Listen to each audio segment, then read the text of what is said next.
mystery of the Maple Leaf Matchbook. Welcome back to Ontario Cold Cases, Canada's true crime podcast. Hello, I'm Jay Nickel of Nickel Investigations, and this is an Ontario Cold Cases, Canada's true crime podcast. Fictional episode of Whodunit Wednesdays, and a Mick and Mack mystery. Go back to the golden era of detective fiction and enjoy stories in the tradition of the greats of writing, from Agatha Christie to Raymond Chandler to John Creasy. These are short stories I hope you enjoy. Today I'll tell you about a case that could only have unfolded in the vibrant snow-dusted streets of 1950s Toronto, a city of diners, dive bars, and dark secrets.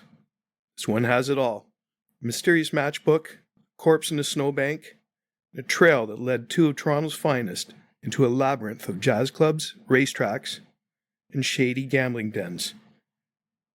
It all began on a winter morning behind the glimmering lights of Honest Ed's, where a body was found slumped in the alley. The crime scene was as puzzling as it was grim.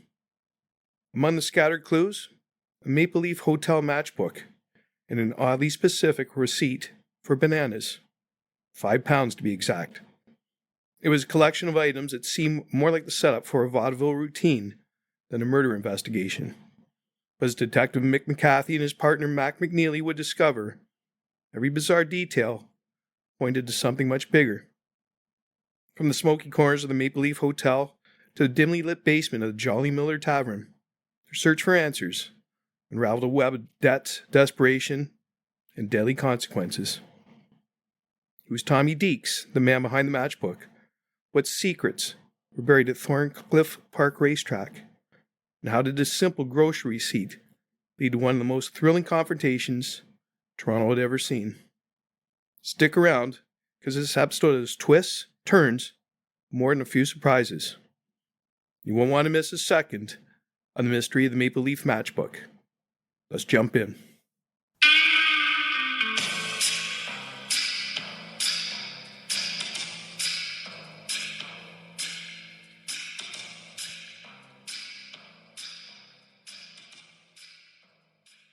Chapter 1. It was a kind of morning that only Toronto could conjure. Grey skies with a hint of snow. Streets bustling with a mix of hurried shoppers and stoic commuters. Detective Mick McCathie sat at the counter of Friend's Diner in College Street, nursing a black coffee as dark and bitter as his mood. His trench coat, worn and frayed at the edges, hung like a testament to years of dogged detective work. Across from him, Mack MacNeely poked at his scrambled eggs like they owed him money. His fedora was tipped back just enough to show the perpetual smirk he wore like a badge of honor, an affable counterpoint to Mick's dour demeanor. I'm just saying, Mack began, waving his fork for emphasis. Finding a corpse in the alley behind Honest Ed's isn't exactly the kind of thing that screams subtlety. Mick raised an eyebrow. What's your point? My point, Mack said, is that we're dealing with a killer who might have the IQ of a boiled turnip. They didn't even bother to hide the murder weapon. It was stuck in the snowbank like it was waiting for the next hockey game. And yet, Mick said, sipping his coffee, we still don't have a lead, unless you count the matchbook.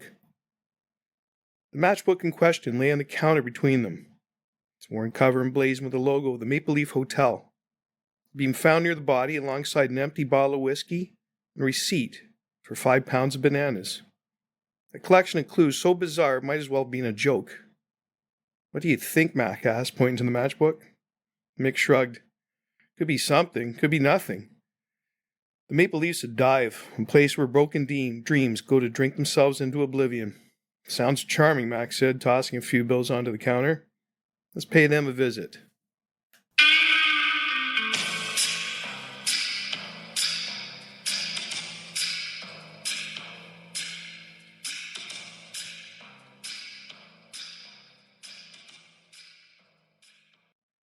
Chapter 2. Maple Leaf Hotel stood on the edge of the entertainment district, its neon sign flickering like a dying star. The facade was a patchwork of grime and neglect, the kind of place where even the cockroaches looked like they'd seen better days. Inside, the air was thick with smoke and regret.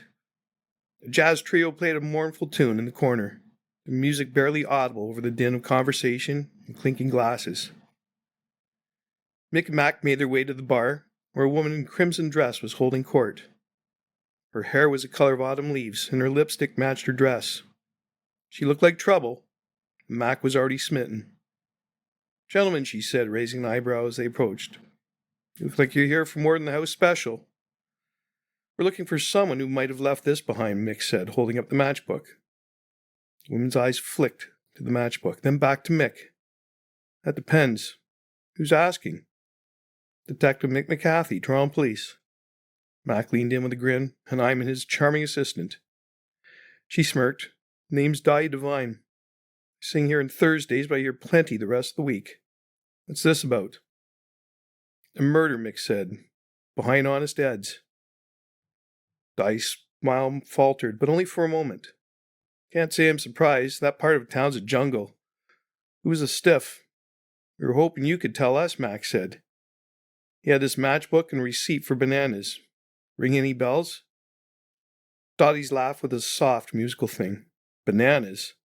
Sounds like he'd fit right in here. I've seen that matchbook before, though. Regular named Tommy Deeks, always had one on him. Bit of a gambler, bit of a drinker. Spent more time here than was healthy." "Where's Tommy now?" Mick asked. Di's expression turned somber. "Haven't seen him in days. Last time he was here, he got into a scrap with Big Lou, our bouncer. Something about a debt." "Is Lou around?" Mack asked, already scanned the room for a likely candidate. Dottie nodded toward a mountain of a man standing near the door. Lou had the build of a boxer and the face of someone who'd lost more matches than he'd won. "Shall we?" Mack said, clapping Mick on the shoulder. "By all means," Mick replied.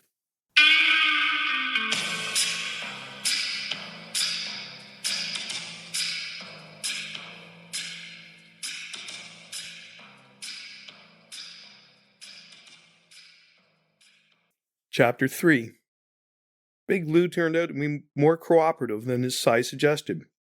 After a little persuasion and the promise of discretion, he confessed that Tommy owed money to some unsavory types who frequented the racetrack at Thorncliffe Park. When Tommy couldn't pay, Lou had heard talk of a warning being sent. "A warning," Mack muttered as they left the bar. "Pretty extreme to end up dead over bananas and a few bucks."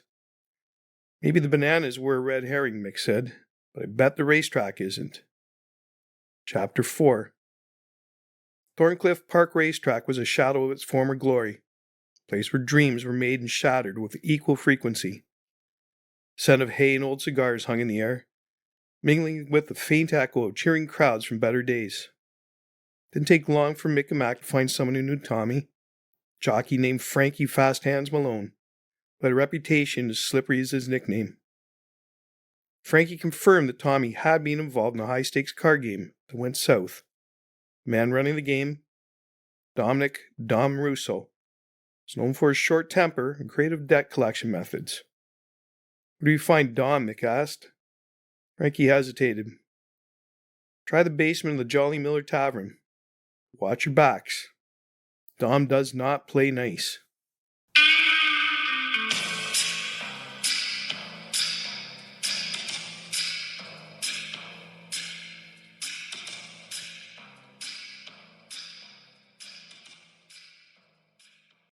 Chapter 5. The Jolly Miller Tavern was as unwelcoming as its name was cheerful. Its dimly lit basement smelled of stale beer and desperation. In the center of the room, Dominic "Dom" Russo held court, surrounded by a collection of burly henchmen who looked like they'd been hired more for intimidation than intelligence. "Detective Dom," said, with a greasy smile. "What do I owe the pleasure?" "Tommy Deeks," Mick said. "We know he owed you money. We also know he's dead." Dom's smile didn't falter. "Unfortunate, but not my doing. Tommy skipped town before I could collect." "Skipped town?" Mack said, crossing his arms. "Funny, considering his body turned up in a snowbank." Dom shrugged. "Sounds like someone else wanted him gone. I just wanted my money." Before they could press further, a scuffle broke out.